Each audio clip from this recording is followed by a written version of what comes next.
Are you curious about where you can find a quick bite to eat when you're at Disneyland? Well, let's take a look at that.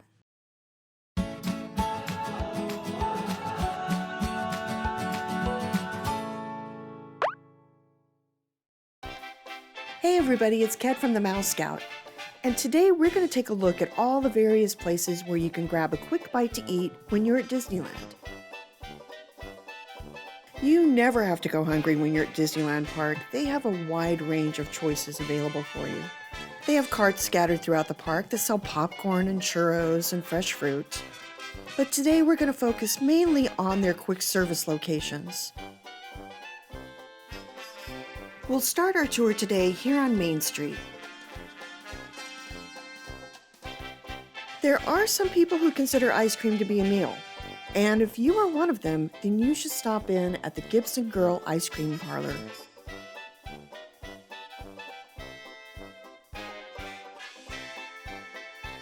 They have sundaes, ice cream floats, and by the scoop in the fresh-made waffle cones they make right there in the restaurant.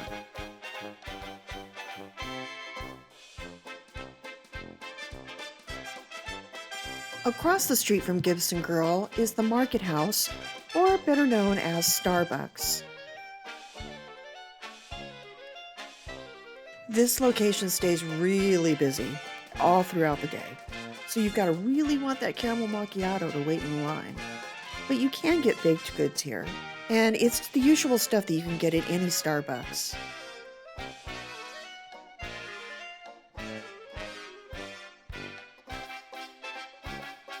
At the end of Main Street, right before you get to the hub on the left, is the Coca-Cola Refreshment Corner.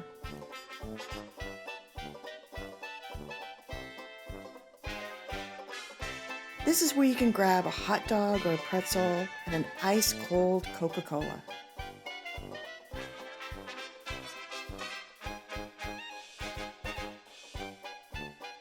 They have a small seating area outside, and if you're lucky, you can catch some entertainment while you're there.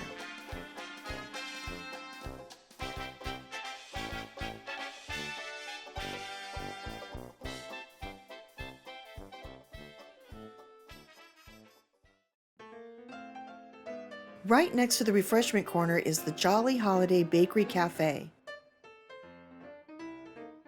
Here you can get yummy baked goods, sandwiches, soup, salad, and the Jolly Holiday Combo, which is a toasted cheese sandwich with tomato basil soup, which everyone raves about, but I haven't had a chance to try it yet.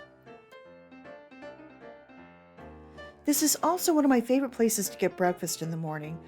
I really like their egg bacon croissant, and sometimes they'll have a quiche, which are both delicious. There is lots of seating outside. However, it can be a challenge sometimes to find a table.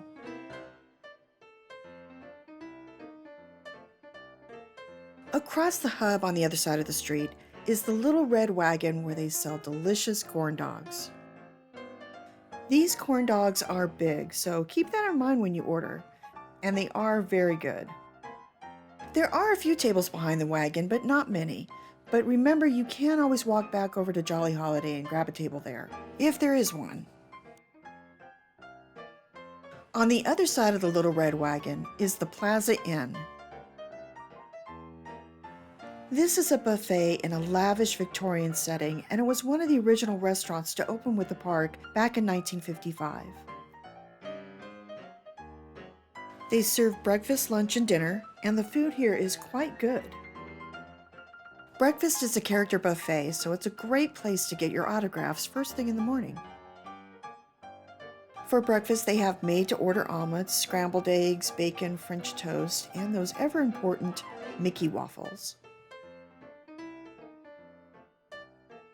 Lunch and dinner share the same menu where you can get salads, chicken, salmon, pasta, and pot roast.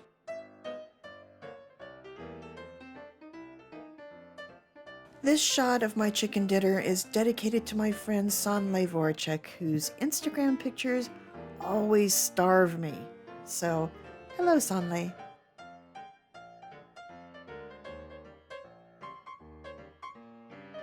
There's plenty of seating both inside and outside.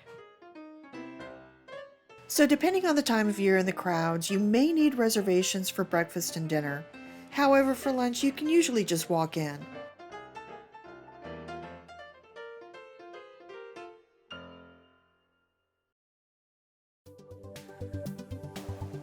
Turning right after Plaza Inn, we leave the early 1900s America and head to Tomorrowland. Heading towards the back of Tomorrowland, across from the Tomorrowland Terrace, is Galactic Grill.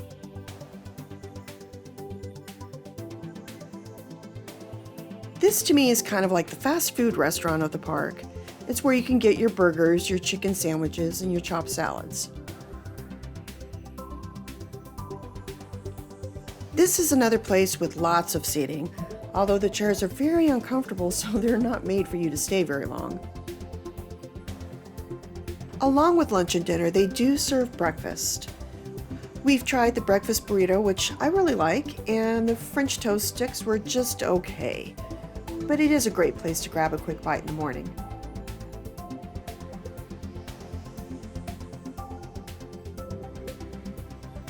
If you get hungry for pizza, head towards the big red and white rocket right next to Space Mountain. Alien Pizza Planet serves pizza, pasta, and salads.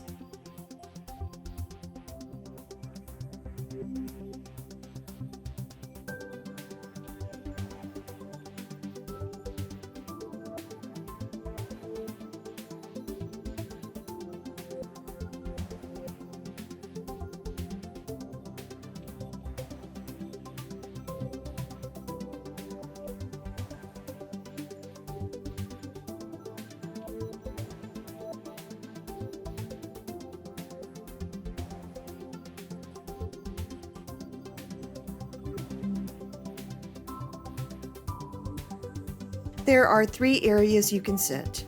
There's out front seating, there's inside seating, and then there's an area out the back which is right by where you enter for Space Mountain.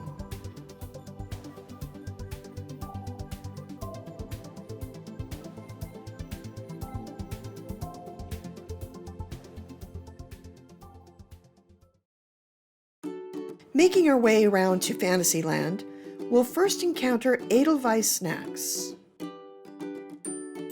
This is a little hut that's situated right across from the Matterhorn, and they serve jumbo turkey legs, chimichangas, and corn on the cob. There are a few tables and chairs behind the hut, where you can just sit and watch all the ducks on the lake, while you eat your giant turkey leg.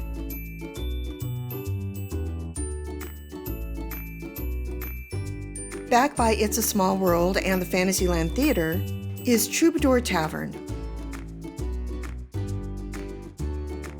This place is not always open, but when they are, they serve stuffed baked potatoes, turkey legs, barbecue chicken, bratwurst sausage, and jumbo pretzels. Their seating area here is really teeny tiny, so you might have to take it with you and find someplace else to sit.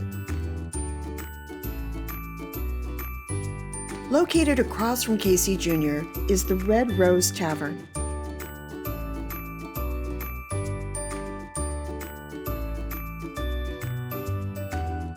They serve breakfast, lunch, and dinner, but their menu here tends to be a little more creative in that they've got a forbidden burger, a cauliflower sandwich, and slow-cooked beef poutine.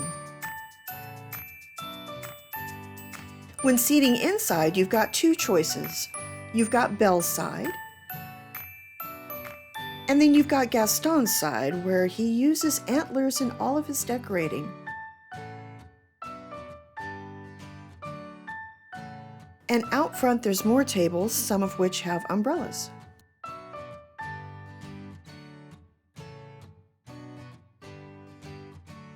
Located in Fantasy Fair, which is right next to the castle, is Maurice's Treats. This is a little cart where they serve cheddar garlic bagel twists and sandwiches, along with a few danishes.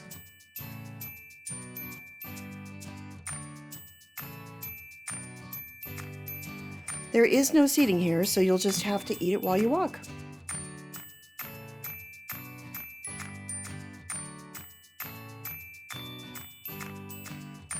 In the back of the park, past It's a Small World, is Mickey's Toontown. This cute little land gets quite crowded, and as far as food, you don't have a lot of choices. There's Clarabelle's Ice Cream, where you can get root beer floats and sundaes.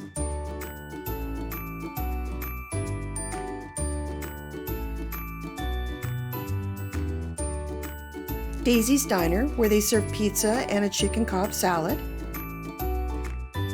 And Pluto's Doghouse, where they serve hot dogs and macaroni.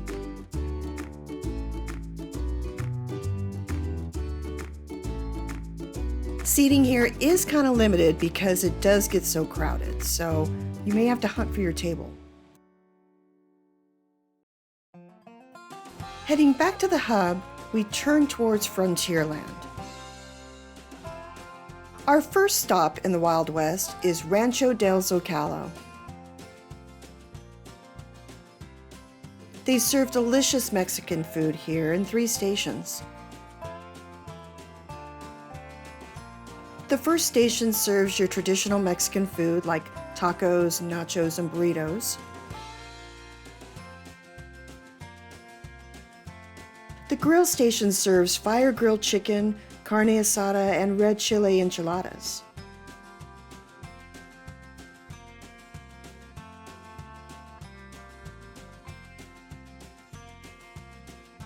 And finally, the third station is for salads and desserts, where they have Caesar salads and tostadas. There's lots of nicely shaded seating here. It's a great place just to sit and relax.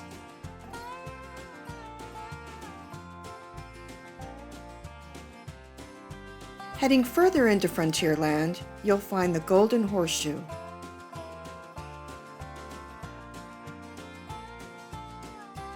The fare here is your basic theme park food with chicken wings, fish and chips, and loaded potato skins.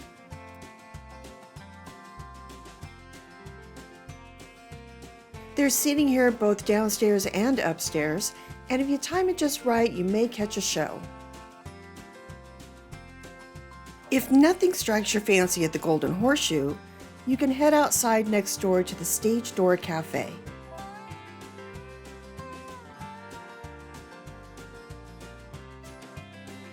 The advantage of eating here over the Golden Horseshoe is that you usually have shorter lines, and they have funnel cakes, which are really good.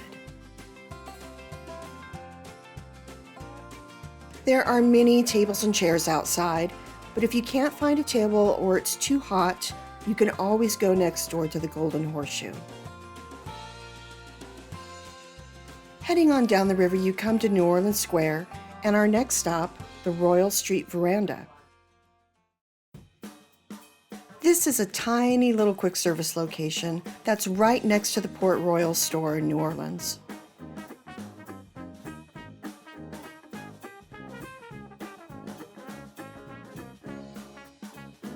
They serve soup in those tasty round sourdough bowls, which I love. Because the seating here is so limited, you'll often see people eating their bowls of soup just sitting around New Orleans Square.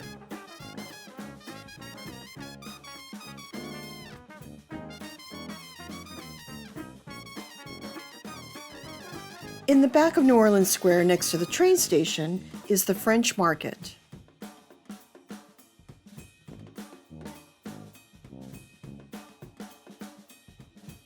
This buffet-style restaurant is a nod to the Big Easy, with Cajun and Creole favorites like jambalaya, shrimp po' boy sandwich, and Louisiana beef stew.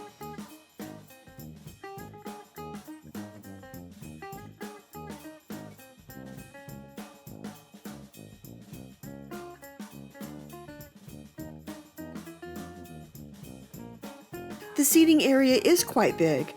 However, when it gets busy, it can feel really crowded in there, so bring your patience with you.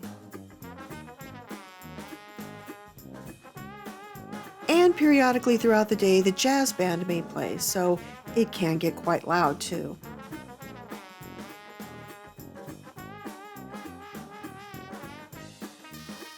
Also located in the French Market seating area is the Mint Julep Bar.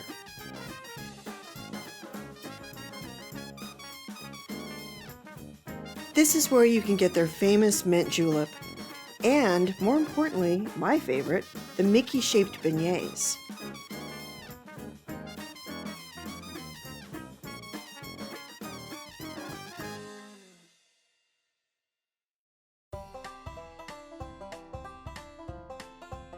Continuing along the waterfront past the Haunted Mansion, you'll find the Harbor Galley.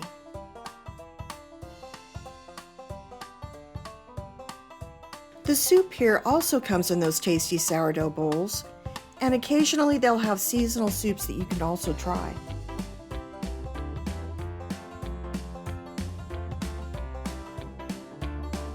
There are a few tables and chairs right in front of the restaurant, but if you follow the path to the right of the restaurant, you'll go past Fowler's Inn and find a few tables and chairs back there. This is one of our favorite places just to sit and relax.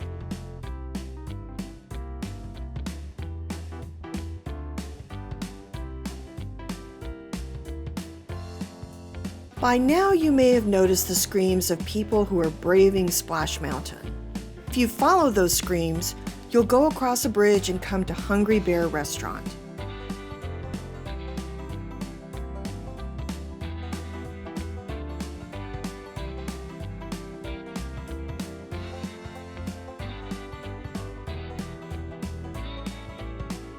The food here is your basic burger and sandwiches, and it's actually pretty good. And you can get those tasty funnel cakes here too.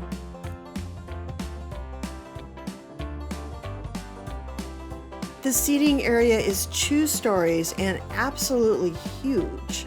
There is plenty of seating, and even still, it gets kind of crowded at times. My favorite thing about this seating area, though, is you can just sit and watch the Columbia and the Mark Twain pass by. It's very relaxing.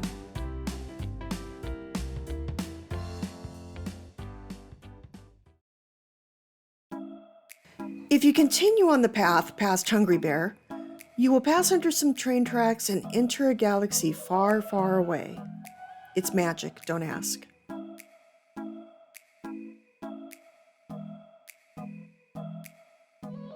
Located in the marketplace is Cat Sokka's Kettle.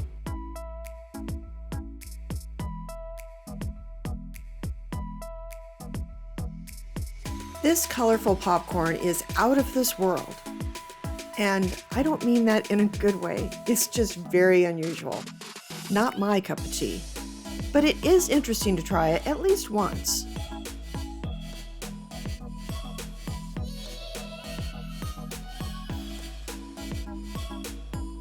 At the end of the marketplace, you'll come to Ronto Roasters. Follow the smell of grilling meat wafting through the air, and you'll come to a hanging pod racer engine heating up the spit of meats. A pitmaster droid turns the mechanical spit, roasting a large side of Ronto. The menu offers Ronto wraps, both for breakfast and for lunch and dinner. It's roasted pork, grilled pork sausage, peppercorn sauce, tangy slaw, all wrapped in a pita. And for breakfast, it includes eggs. The menu also includes a garden wrap filled with plant-based sausage. They do have a few tables to the side, but if they're full like they usually are, you might want to head into Docking Bay 7. Walking beyond Ronto Roasters, you'll come to the beautiful sight of the Millennium Falcon. Well, at least I think she's beautiful. And located right across from her is Docking Bay 7.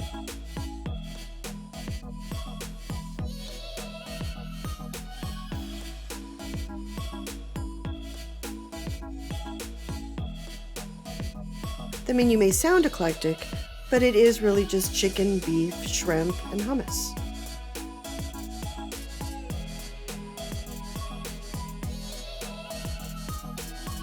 There's lots of seating both inside and outside.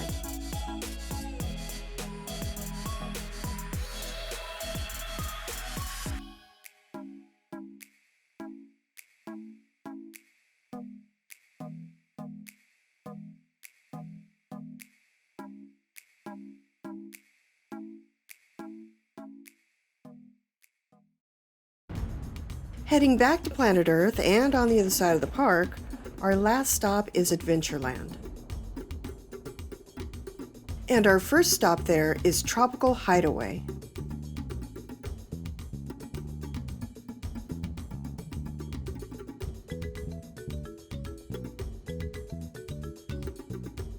Here they offer beef, vegetable, and chicken baos, along with pork lupia and sweet lupia. They also offer some variations of what is one of my favorite treats in the park, the Dole Whip. There's not a whole lot of seating, but because it's just snacks, the tables turn over quickly. The best part about sitting here is Rosita, who's embarking on a solo career away from the enchanted tiki room. Used to be a stall in here selling all things bananas. Had to close though. Too much monkey business.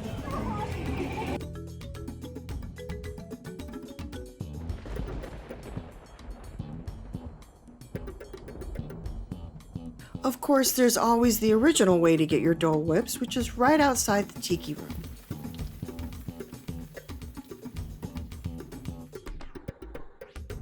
Further into Adventureland and right across from the Jungle Cruise is Bengal Barbecue.